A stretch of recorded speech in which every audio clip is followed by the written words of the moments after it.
Et j'aurai donc le plaisir d'accueillir désormais à 21h20, heure de Paris, ma consoeur Audrey Racine de la rédaction de France 24. Bonjour Audrey. C'est élémentaire, la quotidienne.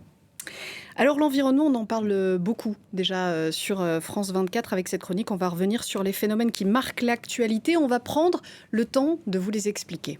Oui, pour la première fois ce soir, vous allez revenir sur les intempéries ici en Europe. Ces derniers jours, on en a évidemment beaucoup parlé dans les journaux, notamment les inondations en Grèce, la Turquie, le Portugal, l'Espagne. Vous allez nous expliquer ce phénomène de la goutte froide.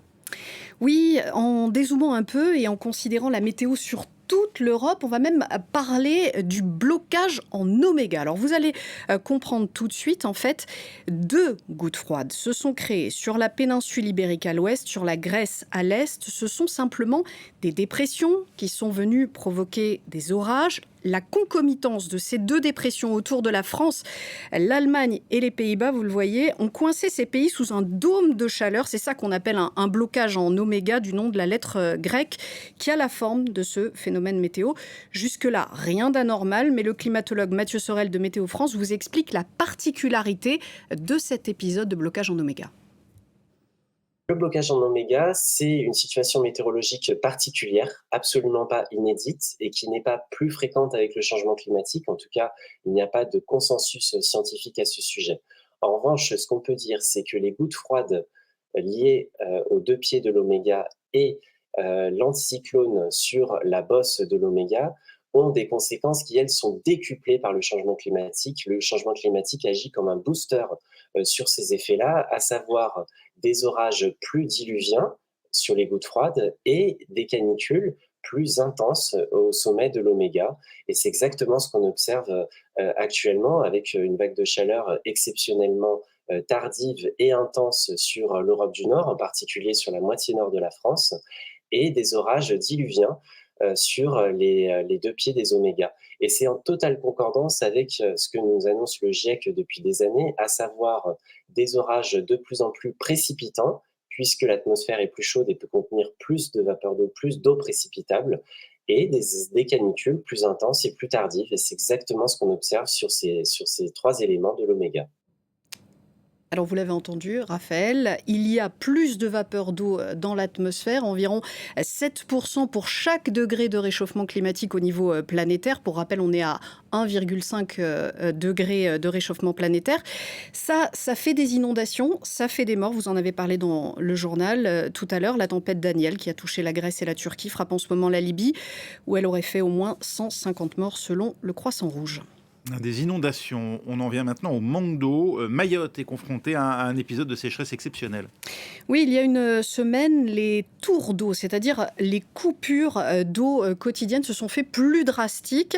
Ils étaient une centaine, les habitants de Mayotte, à manifester ce samedi pour demander qu'on ouvre les vannes. Mais en fait, la situation elle est plus compliquée que ça, parce que le département français est confronté actuellement à sa plus importante sécheresse depuis 1997.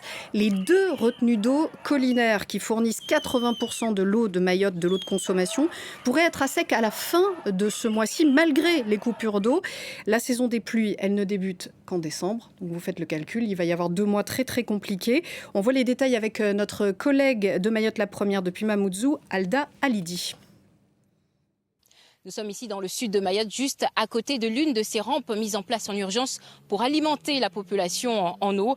Depuis mai dernier, l'eau est rationnée pour plus de 300 000 personnes. Jamais un territoire français n'a connu une pénurie d'eau d'une telle ampleur, alors qu'elle constitue 80% de l'eau consommée ici. Les rivières et les 2 retenues collinaires sont quasiment vides. La dernière saison des pluies n'a pas permis de constituer les réserves nécessaires pour tenir durant cette saison sèche. Et les humains ne sont pas les seuls impactés. Des zones humides qui abritent des espèces endémiques disparaissent peu à peu. Juste un exemple, dans le centre, le lac Kariani, qui en période de sécheresse constitue un refuge pour les animaux, est désormais à sec. Selon Météo France, cette année, on a connu des records de chaleur durant les mois de juillet et août.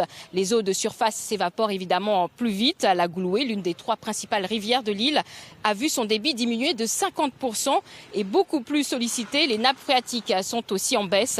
Alors les prévisions météorologiques annonçaient ces événements seulement pour 2070. Ils surviennent 50 ans plus tôt. Cela illustre le changement climatique ici à Mayotte et sa rapidité. En 2017, déjà, la pénurie avait engendré plusieurs semaines de tours d'eau, des saisons sèches plus arides, des périodes de pluie certes plus intenses mais plus courtes. Cela affecte le processus de remplissage des retenues collinaires. C'est d'ailleurs pour cela que l'idée d'une troisième retenue ne fait pas forcément l'unanimité au sein des autorités. Certains préfèrent miser sur le dessalement d'eau de mer et le stockage des eaux de pluie par les entreprises et les particuliers. D'autant plus que, selon les chiffres, d'ici 2050, l'île comptera plus de 500 000 habitants.